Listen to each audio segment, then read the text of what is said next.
I've come to meet Daniela. Right now, even just looking around, this is very wide. She's got in touch with me because I'm investigating body dysmorphia.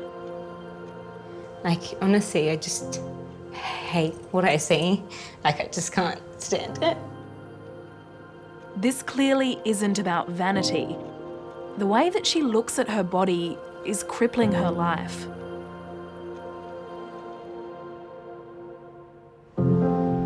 I'm Ruby Jones. I'm an investigative journalist. And I want to get to the bottom of this because body image concerns are rising fast. I didn't really realise the scale of this problem. I didn't realise that there were 2.5 million Australians who have a really dangerous view of their body image. So I want to find out what's driving this rise. The media environment is definitely changing for boys and men. God, he's huge, isn't he? Look at those biceps.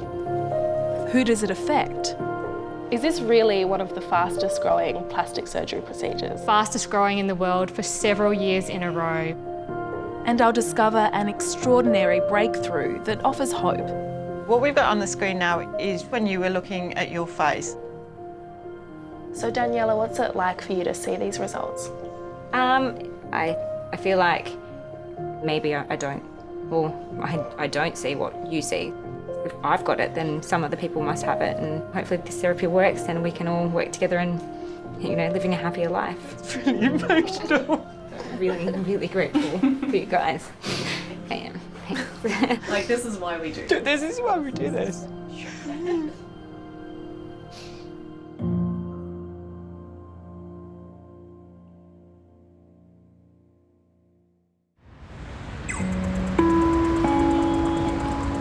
Right now, we seem more worried about our body image than ever before. And it's not just people my age. I think it's right across society. I grew up in Darwin, which is a pretty easygoing kind of a place. So when I moved to the city, I was surprised at how seriously everyone takes the way that they look. But sometimes worrying about how you look crosses over into something else, a real mental health issue. So I've put out a call for people who are willing to talk to me about it.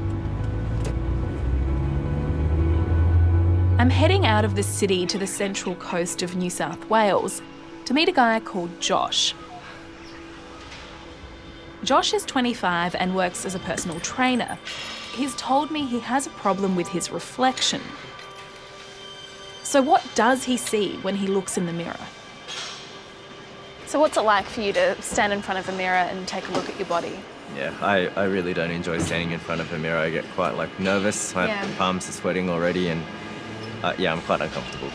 I'm not sure what he means, so I ask him to show me.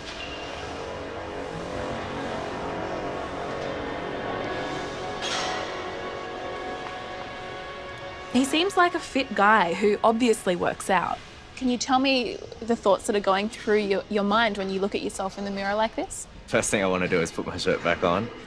But yeah, I guess just some really negative self-talk about, like, am I training hard enough? Am I really eating as healthy as I should be? It's quite hard for me to look at.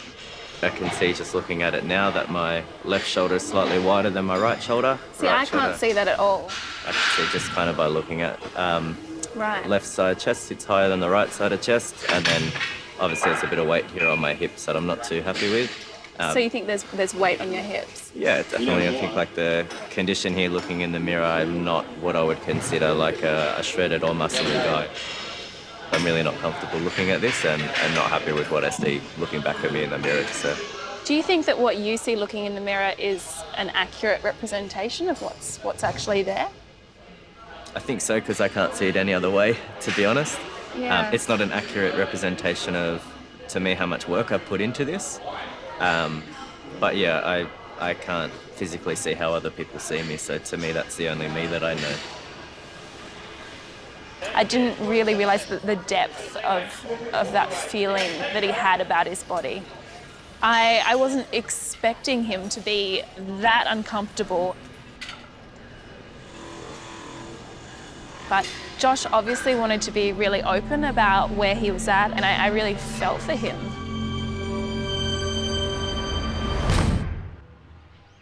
How much does it bother you internally?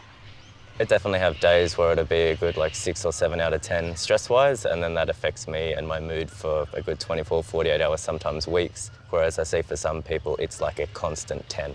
It's a very big stress and it has to be, fixed today kind of thing. And they're always thinking, my body isn't right. Yeah, definitely. So I think that a lot of people are not so focused on becoming healthy or fit, just looking really good for their social media. Because you see 1,000,001 fitness accounts on social media with all these perfect bodies. So yeah, I think that a lot of people are always nitpicking their own body in comparison to what they're seeing every day on their screens. And Josh fears the problem is growing. So how young are some of the guys who are coming to the gym? When I first started training, it was a minimum training age of 16 years. You had to be 16 years old and signed in by your parent.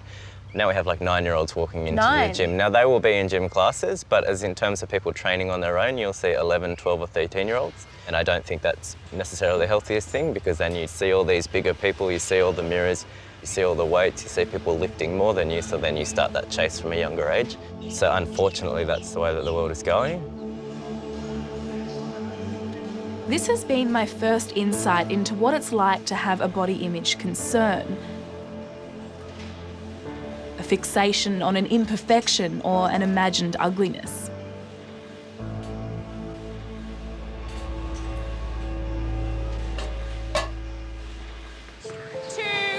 Let's go.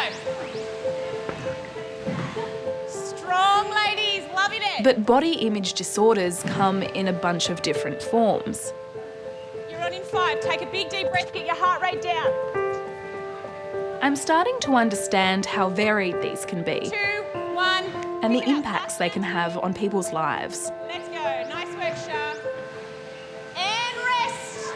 Nice work. Moving on. Megan's body image story started because she wanted to lose weight. High five each other. From the get-go, I guess you'd say I grew up in a big body. I grew up, what people, I guess, typically call overweight. What made you decide to lose weight? Well, I had joined a gym quite innocently with a friend because she said it was fun. So I was like, oh, okay, I'll join. Yeah. And I liked the dynamic of the gym. It was a quick workout sort of thing. You'd go for half an hour and it was quite friendly. This is me, I guess you'd say that's me at my biggest. That was probably my last year of high school. And that's me some years after. In 2 years, Megan lost 50 kilos and she started posting about it on Instagram. People were looking at this and I had people that I knew or people that I didn't know, people that were reaching out to me via the internet telling me that I was inspiring and I was a real motivator for them. What sorts of bodies were you looking at on Instagram and how were they making you feel? Lots of toned, very lean, very that typical what you would call shredded sort of body.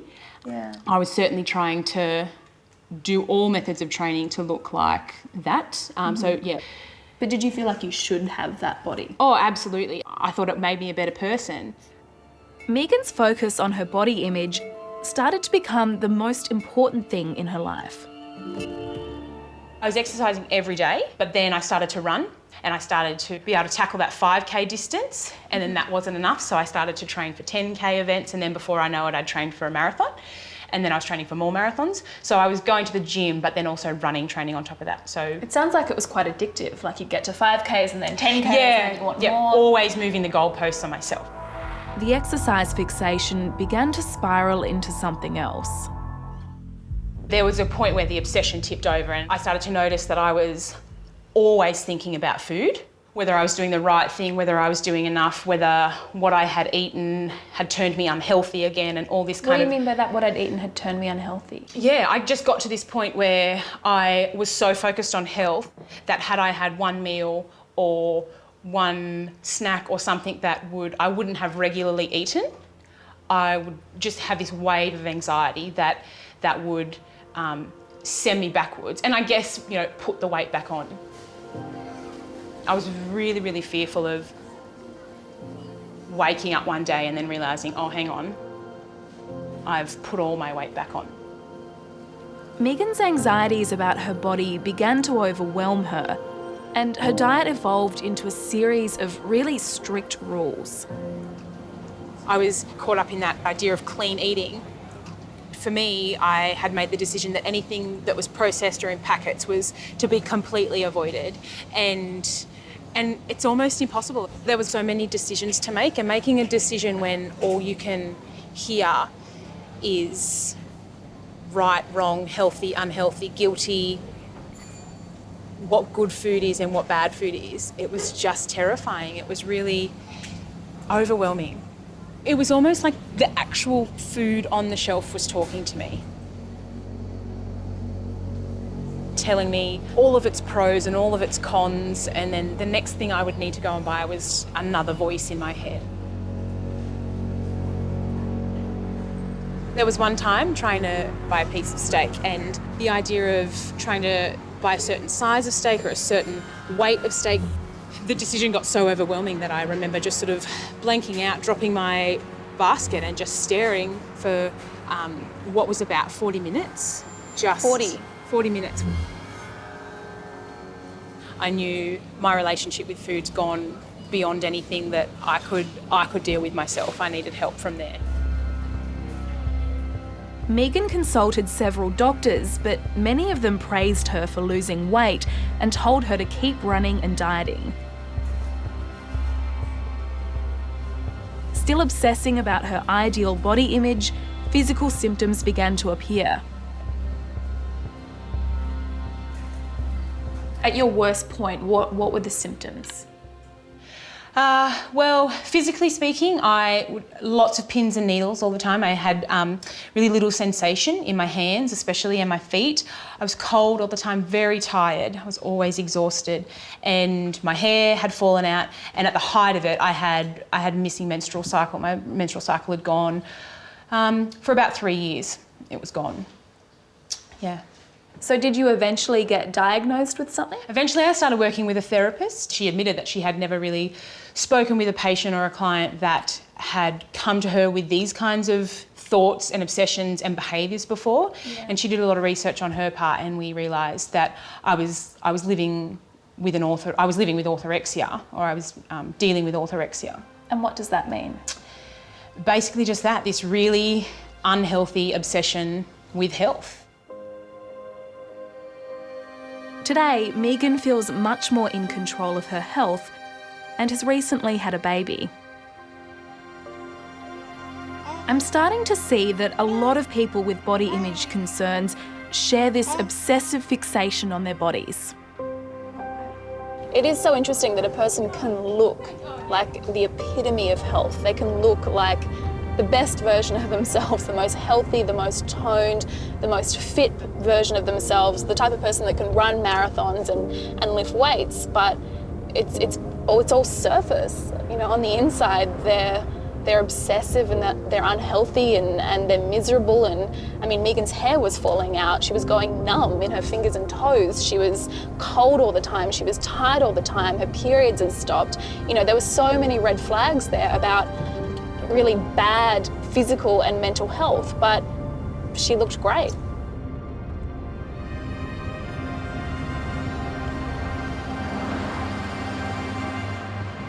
I want to find out if what's happening for Megan and Josh is part of a broader trend. Professor Philippa Hay has been studying body image for almost 25 years.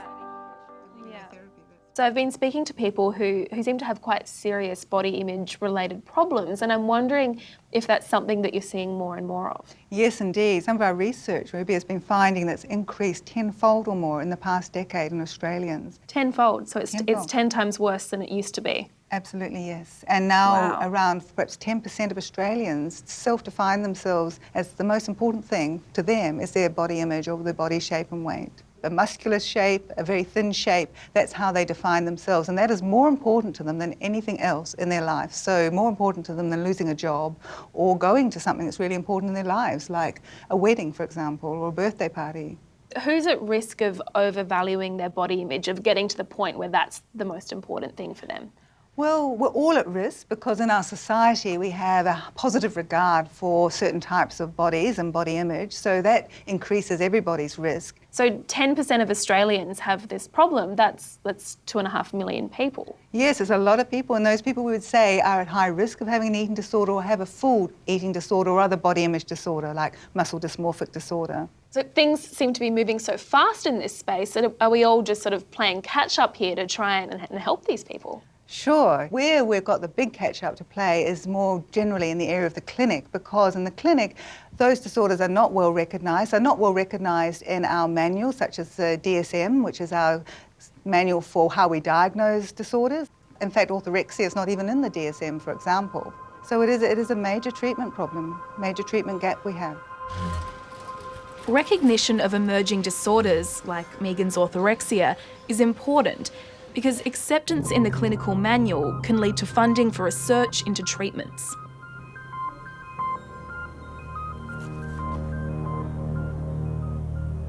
I didn't really realise the scale of this problem. I didn't realise that there were 2.5 million Australians who have a really dangerous view of their body image and are thinking about it to the point where everything else in their life is taking a complete back seat. All of these new disorders are popping up and we're not really keeping up with it. New disorders can be studied for years before they're officially recognised. One new body image disorder, which was included in the manual in 2013, was first described back in 1997. This disorder is called muscle dysmorphia. Dysmorphia is a condition in which someone really believes there's something seriously wrong with their appearance when there's not. And I wonder, does having official recognition of muscle dysmorphia mean that men's body image is changing? Dr. Scott Griffiths has spent his career trying to make sense of this. It's akin to a reverse form of anorexia. So instead of having someone who's very, very thin look in a mirror and say to you, oh, I'm grotesquely obese, you have guys who are objectively very muscular, and they do tend to be guys, who will look in the mirror and tell you that they're scrawny, that they're puny, they're weak, or that they're grotesquely obese, but still that how their body actually looks is nothing like how they see it. So how common is it for guys to have this kind of dysmorphia about the way that they look and the size of their muscles? We don't know yet, but it's clear that it's affecting an increasing number of boys and men because of what we're seeing with rising steroid rates. That rise in use is being driven by predominantly boys and men who aren't happy with their appearance and want to use steroids to bulk up.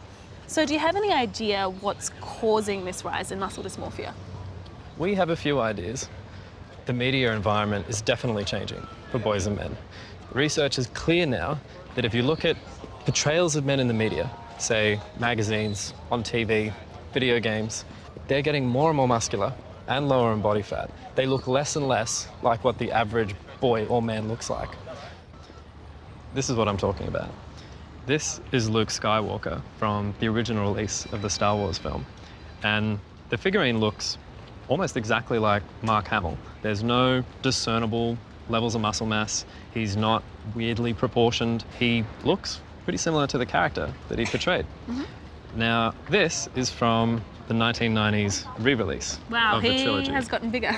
Yeah. This character has the classic bodybuilder physique and pose. Yeah. And he does not look like how Mark Hamill looked in those films. God, he's huge, isn't he? Look at those biceps.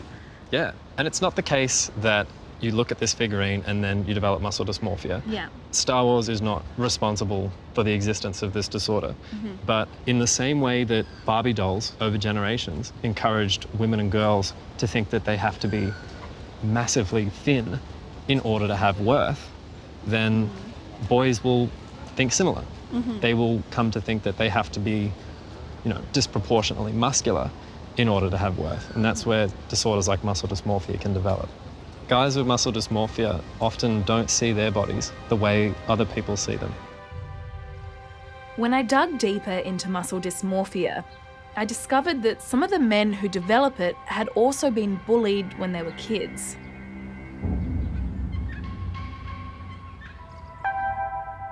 One of the things Scott said that stuck with me was about the rise in steroid use because they're being used by men chasing the perfect body.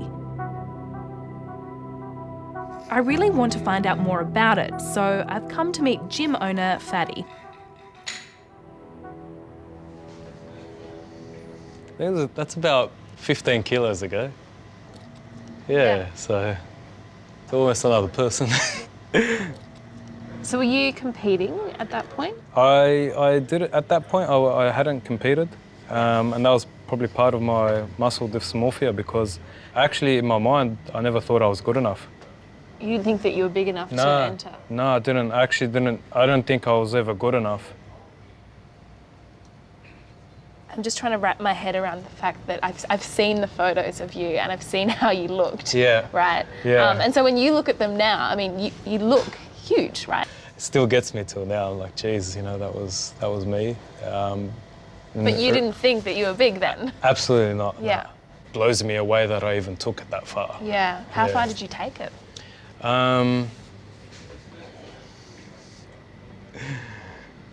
Oh, that's a real question. I took it too far.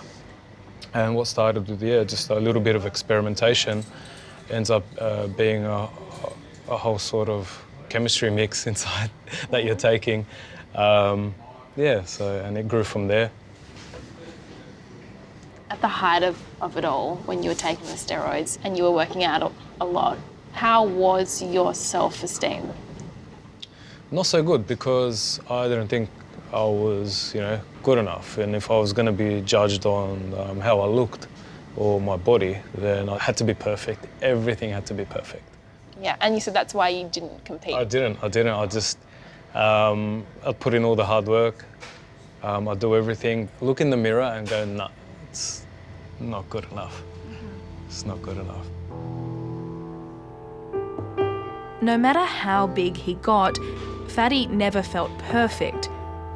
And 3 years ago, his physical and mental health got so bad that he made the decision to quit steroids.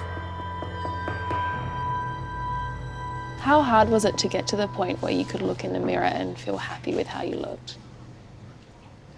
For me, that was very hard. That took a while. And that was one of the biggest steps forward for me, was to be able to look in the mirror and go, yeah, I look great, I feel good, and I don't have all these side effects following me around or negative feelings or any kind of anxiety like that. So that was a big thing for me. That was a massive accomplishment, to just be able to look in the mirror, be happy, be happy with how I look. In a way, Fatty is lucky. By taking his health to the edge, he realised he had a problem to get past. But I've discovered that many people with muscle dysmorphia don't think they need help, so they don't seek treatment.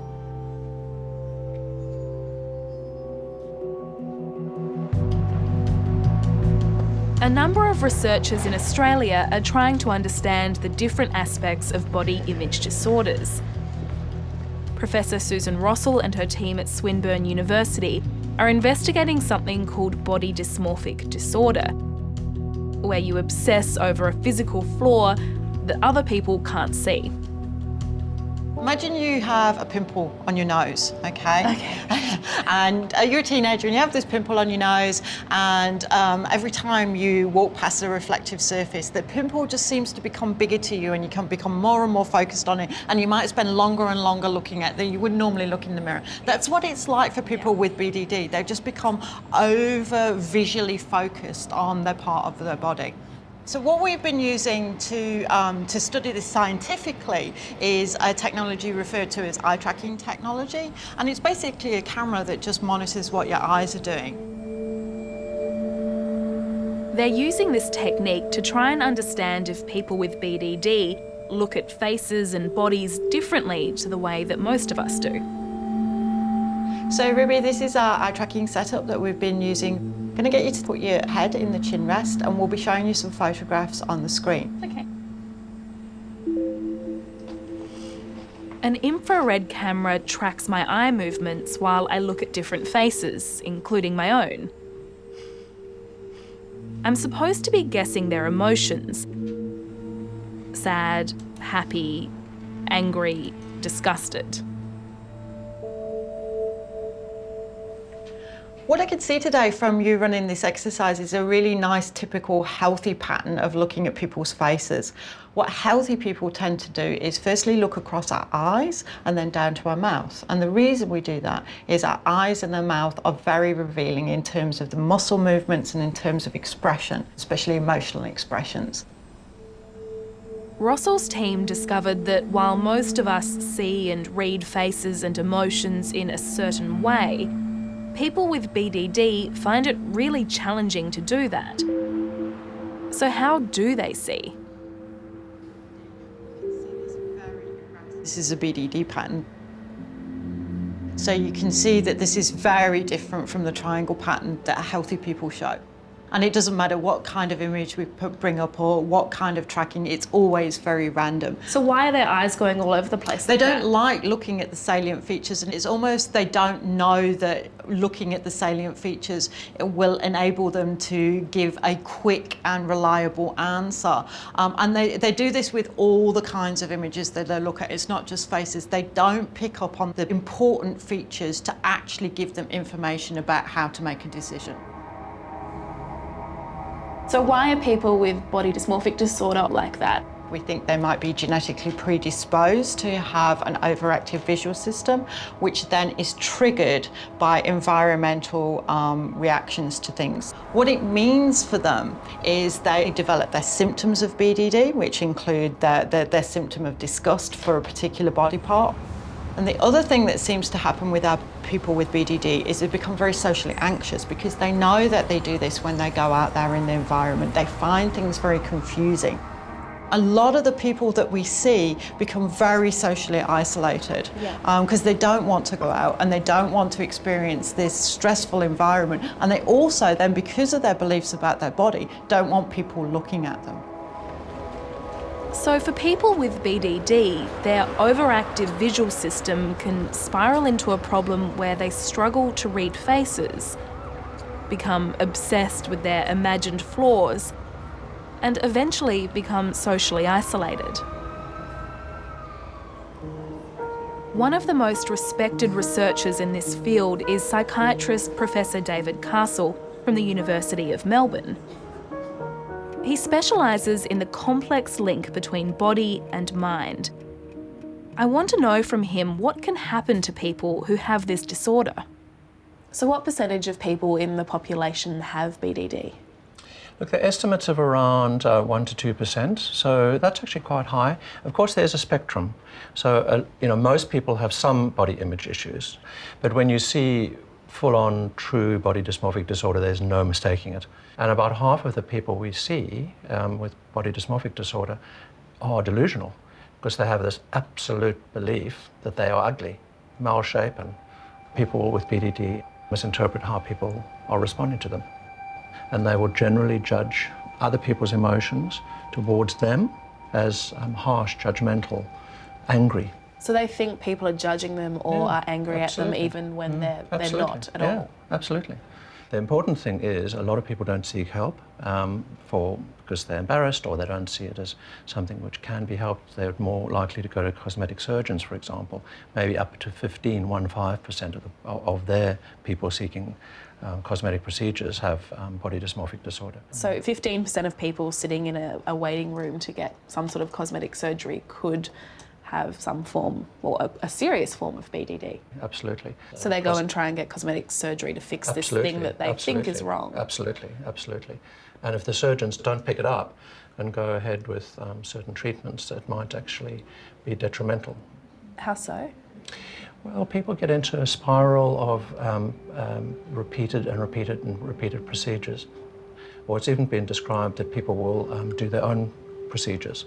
So people who I remember a person putting stents between their teeth to try and separate their teeth. A woman who didn't like her nose and got a chicken cartilage, did her own rhinoplasty.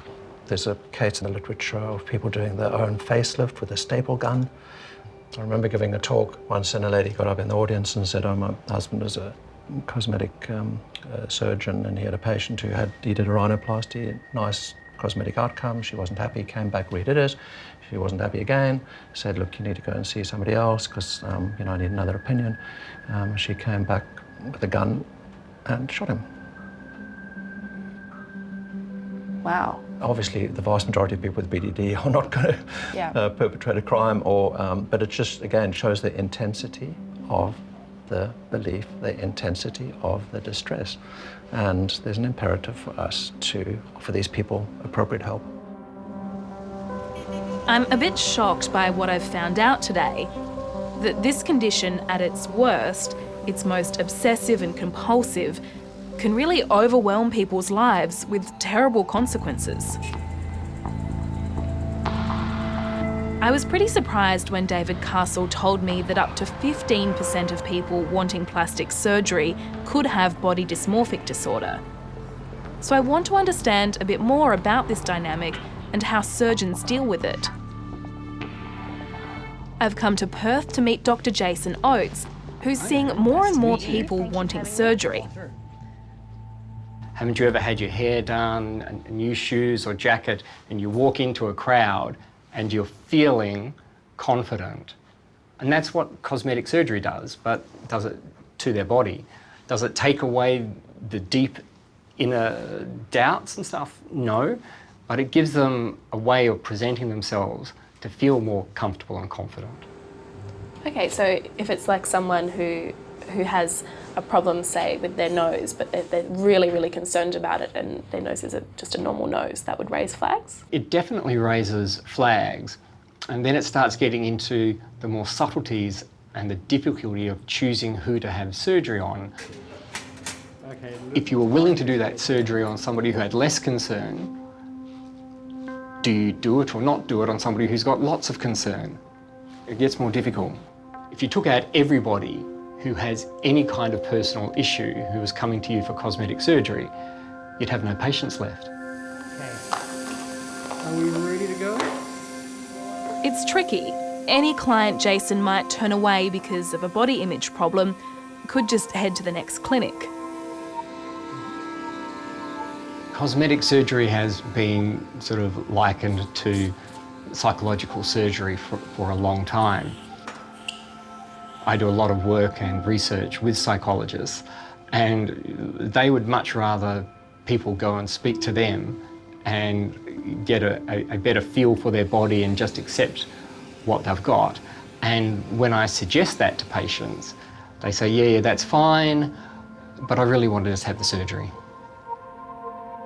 Of course, everyone can make their own decisions about how they want to treat their body image concerns, whether they want to see a surgeon or a psych.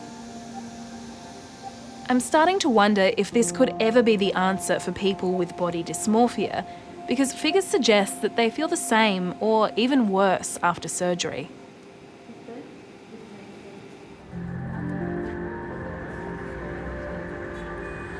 One of the people who got in touch with me was a 21-year-old from the Gold Coast who's got a very different take on body image. Airport, 27, 28 degrees outside. Have you a wonderful day. Thank you very much for flying with us. He's plastic positive and wants to convince me that plastic surgery can work for some people.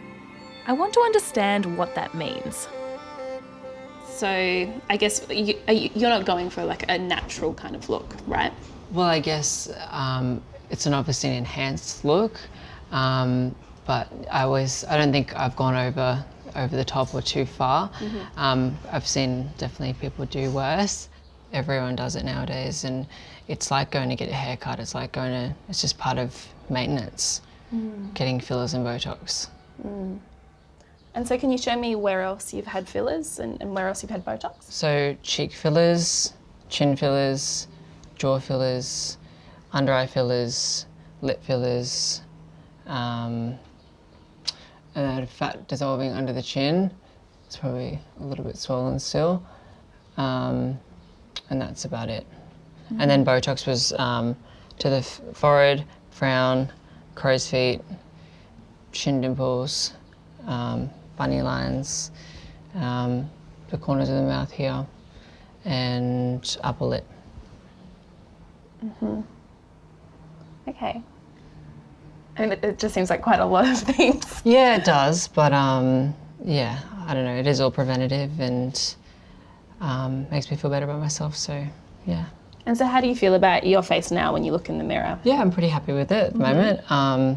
Yeah, I'm happy at the moment. I don't think I really need anything too urgently. The Botox in like soonish, but it's just improving the things that make you unhappy and make you feel better about yourself. Yeah. And so is it something that you're aware of, like, you know, oh, maybe I'm getting a bit fixated on this thing? Yeah, I can be and then... definitely aware of it. So I know if I'm getting too fixated on a, you know, I should stop thinking about that, and I do. Dropping in to say hi after work is Brendan's mum, Isolde. Nice to see you too. This is Ruby. Hi, Ruby. It's lovely to meet you. Pleased to meet you. So you're a plastic surgeon as well. I am. I'm a plastic surgeon. So Brendan's following down the same route as you. You must be pretty proud of him. I'm very proud of him. He's awesome. He's got a passion for it, and he has had for years now. He won't stop talking about it. It drives me insane. But he's got the eye for aesthetics as well, especially facial aesthetics. So how did you feel when Brendan started to get interested in getting some procedures? I think I was horrified that he would be obsessed and get like a body dysmorphic where he would overdo things. And you see some of the faces that are overdone, they look weird. Your beauty then becomes strange. So that's what I was scared of, but we haven't gone there. Yeah, it's a very different look. It's a very different look, and it's just generational. We're inundated with Facebook, magazines, photoshopped images. These guys are always on their phone taking selfies, so they have a set image and a set desire to look like perfect. To look perfect. Yeah. It was really interesting meeting Brendan and his family. And while they seem very aware that treatments and surgeries could become compulsive, I was really struck by what his mum said about it being a fashion trend.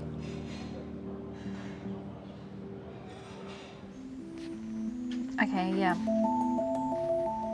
I'm starting to see that what connects all these different body image disorders is this feeling of wanting to look perfect, but never being able to be. I've really been intrigued to discover that the fastest growing plastic surgery is labiaplasty. And I want to understand what drives people to have intimate surgery. So I'm meeting psychologist Dr. Gemma Sharp at an artist studio in Melbourne. Oh, hello. Hi, Is it you must Ruby? be Gemma, yes. Lovely to Hello. meet So nice to you. meet you. Greg. Greg, lovely to meet you. Thanks for Come having in. me. Come on, Greg. Make yourself welcome. Thank you. So down through here? Yeah, straight ahead, and the studio is just there. Greg Taylor is a sculptor, and curiously, I've been told his artworks are going to help us discuss labiaplasty. So is this what we're here to see? That's them. That's there. Oh, well, some of them. That's look, I can bring out more boxes, but that's about a quarter of them. Okay, all right. So, Can I open the lid? knock yourself out. Here we go. You can start, and I'm going to have a cup of tea. I'll bring you guys tea and biscuits. That'd be great. Thank you. No worries. Thank you. Wow. It's a box full of plaster vulvas. These plaster vulvas are life portraits made by Greg. Versions hang in Mona, the contemporary art gallery in Hobart. So I understand that one of these is someone who had a labiaplasty. That's right, Ruby. Yeah, this lady here had a labiaplasty. So how can you tell? So what you can see here is with labiaplasty, there's the surgical cutting of the inner lips of the vagina, the labia minora. Right, okay, so the inner part of the... Exactly, yeah. And this outer bit, the labia majora here. So what this woman was going for was sort of a smooth curve, such that her labia minora didn't protrude beyond her outer lips. Okay, right. Right, Yeah. and so that's what labiaplasty is. Exactly. Yeah. So some people sometimes call it the Barbieplasty because Barbies obviously have no protruding genitalia, so it's a nice smooth curve. Is this really one of the fastest growing plastic surgery procedures? It really is. Fastest growing in the world for several years in a row, fastest growing type of cosmetic surgery. From my research and others, we know that there's a couple of really strong factors that are promoting interest in this surgery. And one of them is the influence of pornography. Yeah. And the other is if you've ever received a negative comment from a partner. So what does pornography have to do with it? Well, in pornography, when it comes to women's genitals, there's really only one type of genital appearance shown. And that's because we have these really strict censorship rules. So what's the type of appearance that's usually shown? It's usually a smooth curve, like someone who's had a labiaplasty. So no protruding labia minora, because that's considered too detailed and too obscene to be shown in mainstream media. Right. So what often happens, Ruby, is that with still images, a woman's labia minora will be actually edited out or photoshopped out of the shot. So people think that's what it's supposed to look like. Exactly, Yeah. exactly. So people who have a labia minora go, well, why does mine protrude? No one else's seems to be when I look in these, pornographic shots. So what's the function of the labia minora? Do you know, it has a really important function. It protects the vaginal canal, or the sort of entrance of the vagina, from infection and any foreign bodies that shouldn't be getting in there. But also it's really important during sex for lubrication and sensation. So it's not something you should be cutting off lightly, I think. It has a super important function. It's such a shame that more women can't see stuff like this and just see what other women look like. I agree, Ruby, and actually men too. I mean, look how much diversity there is just even in this section. So this rising interest in labiaplasty seems to be down to all these extreme and stylised images that appear to be having a big influence on how we see ourselves.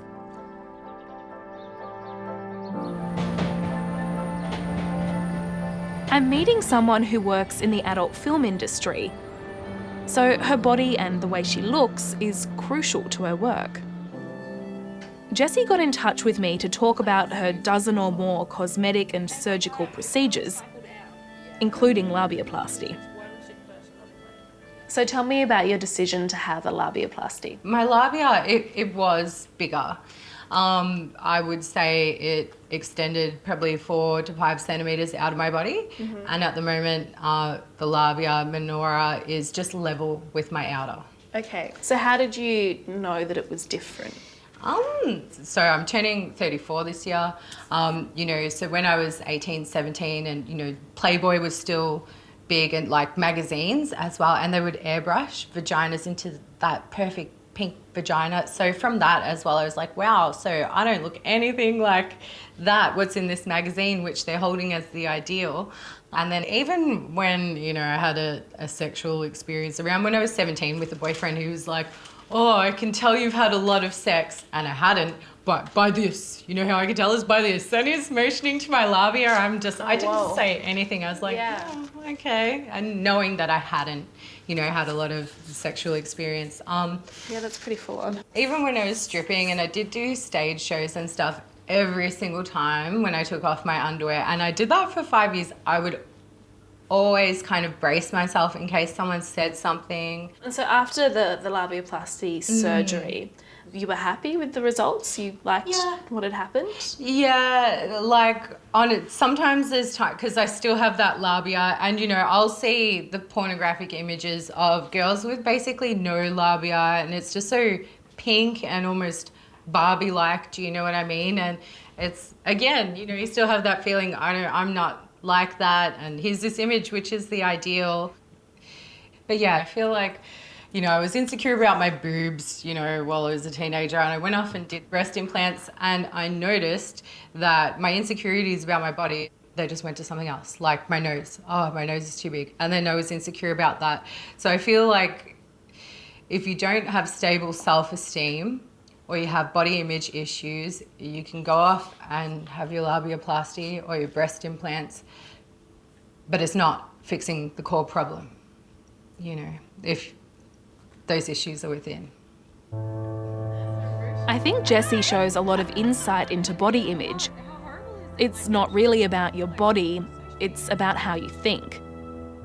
But if surgery can't help fix a person's distorted image of themselves, can science provide any answers?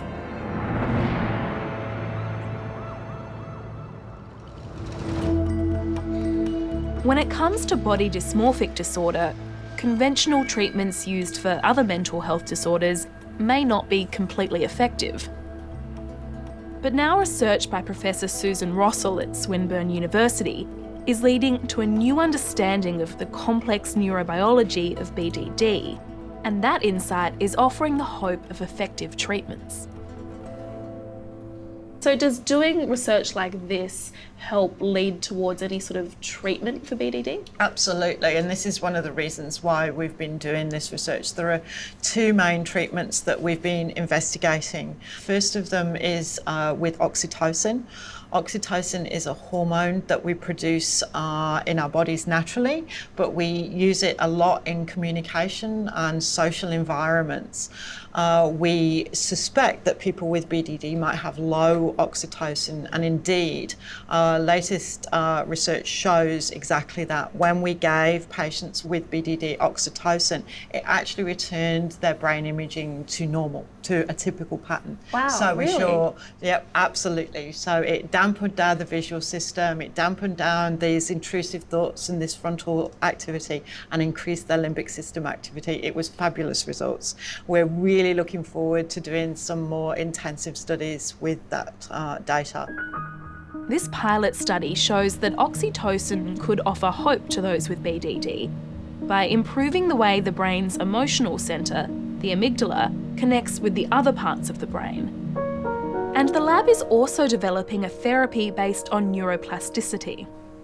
So the other treatment is a mirror retraining treatment where we're teaching people with these abnormal scan paths to actually look in the correct places and to either stop over-scanning their body or to stop avoiding the places in their body where they might not want to look. And it seems to be working.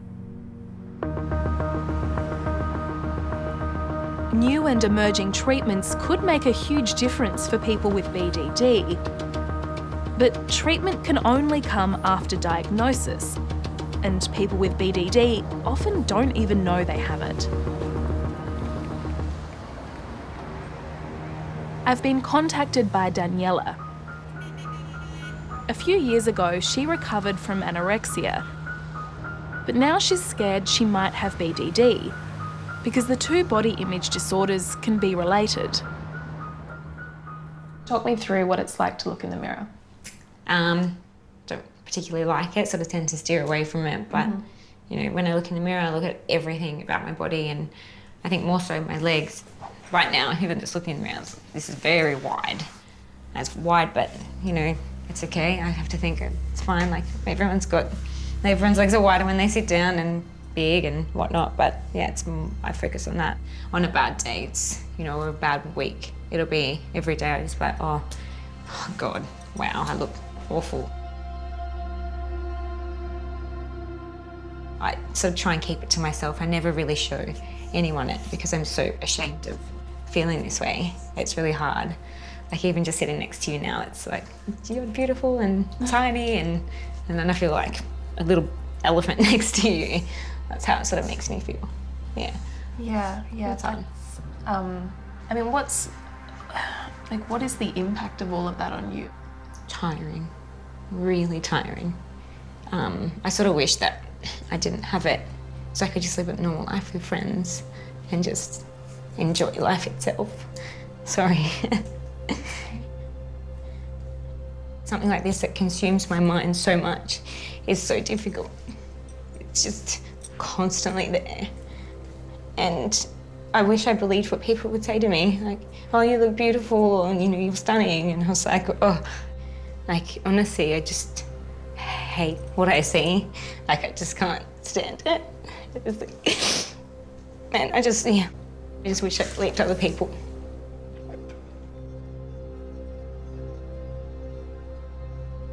Daniela has never been formally diagnosed with body dysmorphic disorder.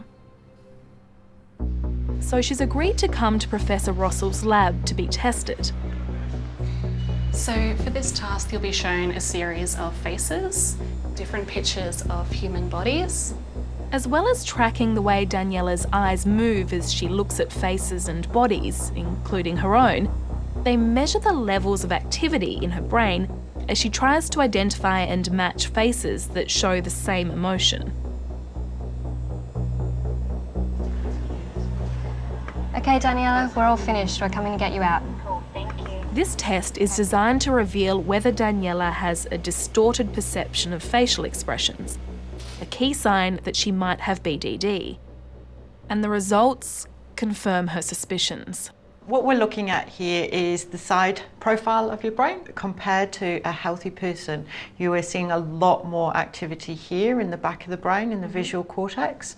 And then in the front of the brain, or the prefrontal cortex, we're seeing quite a lot of overactivity, which we wouldn't see in a healthy control when they're performing this task.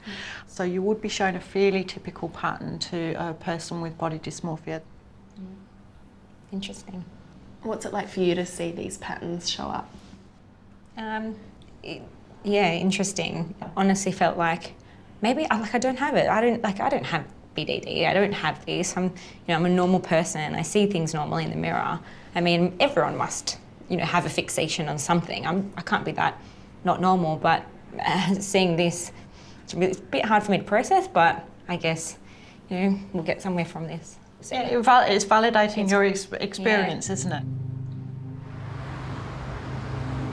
Like others with BDD, Daniela's brain goes into overdrive when she tries to read facial expressions, something that most of us can do easily. And her eye tracking results are the final confirmation. She looks at faces and bodies with a classic BDD pattern. I feel like having these results now is almost reconfirming the fact that I don't exactly see what other people see. I guess the good news is that these guys are developing some therapies that can help with stuff like this. Yeah, that's really exciting. Like I couldn't be any more happier. I mean, it's probably part of one of the reasons why I came into this show was to find out more about it, and so we could find an answer and how to fix it and work on it to help everyone else that's got it as well, so not just me. So yeah, it's not just discovering that there's something wrong. It's going exactly. It's going, hey, yeah. If I've got it, then some other people must have it, and we can spread the word, and everyone can get some help, and hopefully if this therapy works, then we can all work together and living a happier life. That's pretty emotional. Thank you. It's okay. Yeah, and thank you for being brave enough to do it as well. Like, this is why we do this. This is why we do this. Sorry. Yeah. It's hard enough as it is to live with it, so I'm really, really grateful for you guys. I am.